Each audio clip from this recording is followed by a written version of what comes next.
Today we're taking a look at the new 2022 Ventum Pro 30 from Hoyt.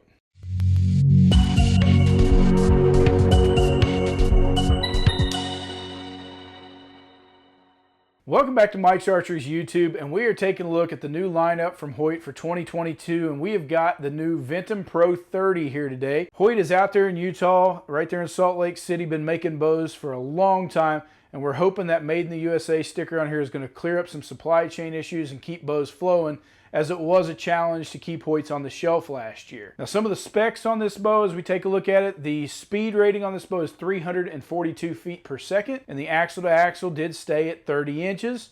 Now, the overall cam to cam length on this bow is 34.5, and the brace height on this model is still at 6 inches. Now, we did take the time to measure that reflex measurement that we've been throwing in there for you, and it is also 6 inches. So it's sitting 6 inches behind the limb pockets as well as 6 inches from the string to your grip, giving a nice platform that's fairly forgiving with this short axle to axle and a 6-inch brace height. Now, the factory spec weight on this bow is advertised at 4.45 pounds.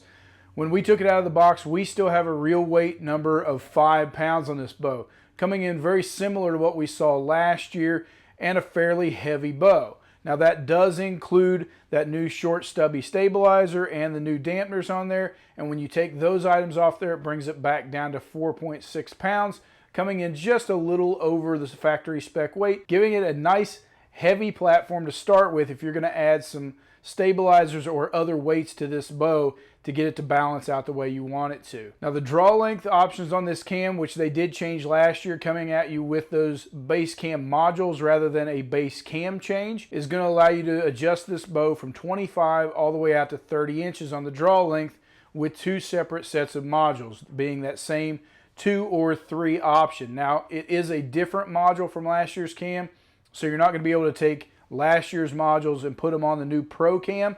You are going to have to use the new Pro modules for that. But it does give you a wide variance of draw length options, being at 25 inches on the short end and 30 on the long end. Now, the bow does come available all the way from 40 out to 80 pound options, so you got a ton of weight options there to make this bow fit any archer. And if you're wanting to be on that heavier end, as we're seeing a trend that direction with more 80-pound guys looking for that bow as these draw cycles get easier, you can get this bow in that 80-pound option. But if you're someone that needs a lightweight, short draw, maybe a woman or somebody starting out but you want a top-end bow, you can certainly get this bow in a 40 to 50-pound max weight. Now, the let-off is still adjustable on this cam like they had it last year with an 80 or 85% let-off, and you just make that adjustment on the module by adjusting that little draw stop peg that's built into the module. Now, as we've already mentioned, Hoyt did make some changes for this new bow in the Ventum Pro, and one of those is the new HBX Pro cam. Now, just looking at it, it looks very similar to last year's HBX cam, but there are a few changes in this cam. It is getting a little better speeds out of it. It did change just the way that it looks in the milling of it, and they've changed the draw cycle on it. Now, to be honest, when we heard that Hoyt was going to change these cams, we were a little concerned because we thought that Hoyt hit it right on the mark last year with a great feeling bow and a fast bow. So when we heard they were making these changes, it was a little concerning to us, because usually when you make changes, you lose whatever greatness that you had from the year before.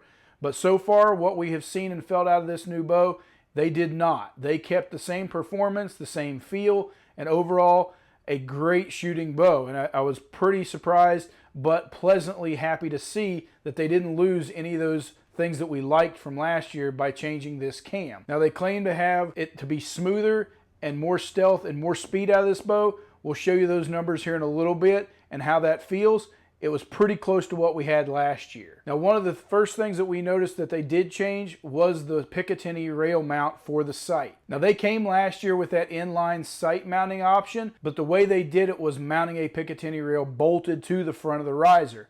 We didn't feel it was the best system, but it definitely got the job done. So when they went back to the drawing board with the new Ventum Pro, they fixed that issue by milling that directly into the riser. So you'll see that Picatinny rail mount milled into the front of the riser. It looks really great, eliminates that extra piece that you had to mount to the front, eliminating a few ounces of weight with that extra chunk, and also bringing it tighter to the bow by doing that. Now they did keep the inline integrated rest mount. Now that's been there for a couple of years and that did not change for this year. Still looks great, still going to allow you to get that integrate rest, and it looks like there's going to be a few other manufacturers for this year. They're going to allow you to get some other integrate rest options to mount onto this riser, along with several other manufacturers out there moving towards this integrated rest system. Now they kept with the shortstop stabilizer, putting it down here in that optimum position right above that lower limb pocket sticking out in front of it.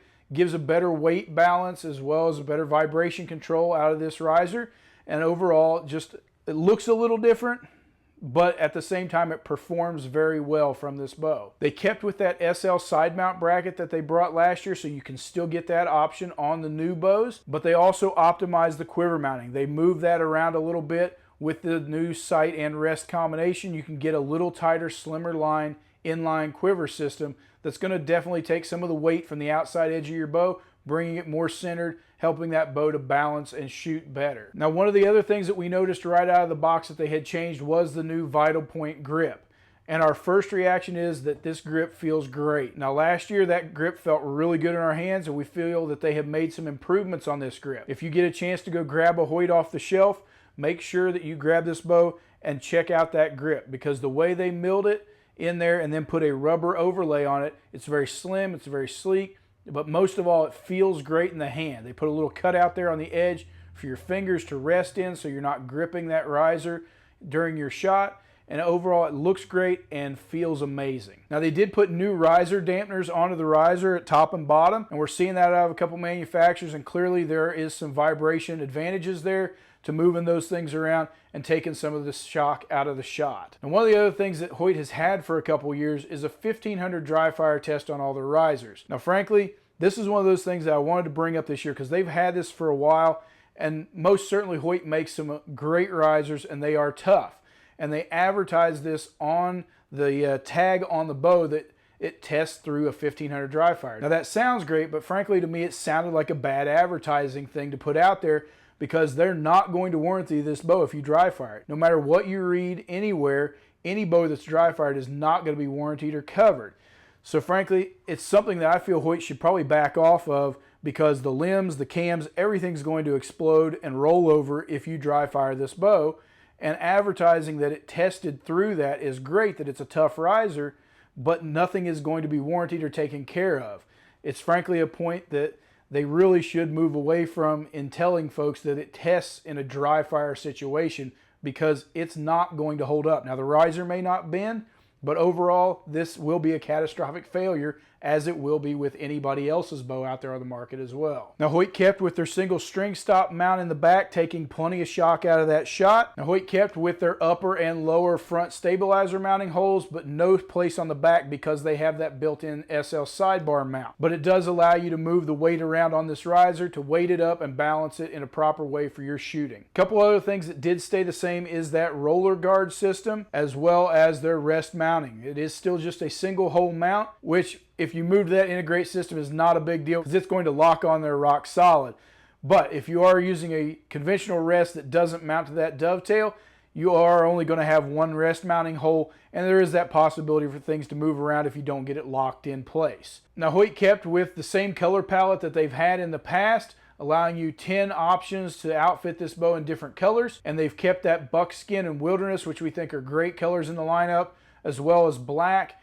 And if you want a camo option on these bows, you can do the Realtree Edge, a QU Verde 2, or the Subalpine or Elevated 2. Now they do have a couple special edition options that you can do in the Cameron Hanes Keep Hammering color, which comes in black, or you can do the Bone Collector in either black or Realtree Edge. Now with all the price increases that we've seen across the board from everybody for 2022, we are seeing bows go up just a little bit. And Hoyt took that price increase kind of in the middle of the year last year. So you're going to be seeing these new Ventum Pro 30s out there at $1,149 MAP retail. So now let's step over to the lane and we're going to take some shots out of this bow and give you some speed ratings. As always, we're going to be shooting this bow on 29-inch draw at 70 pounds on 85% let off. Now we are going to add in several other grain options of weights on those arrows, but we will show you that 400 grain option that we've kept with in the past. So we stepped over here to the lane, and with the Ventum Pro 30, we're going to take a few shots out of this bow As usual, we are shooting this bow on 70 pounds and 29-inch draw length and 85% let off on the cams. Now we are going to shoot several arrow grain weights over the chronograph, but we always start with our 400 grain arrow to give you that baseline that we worked with in the past. So let's take a few shots and give you the specs on this bow.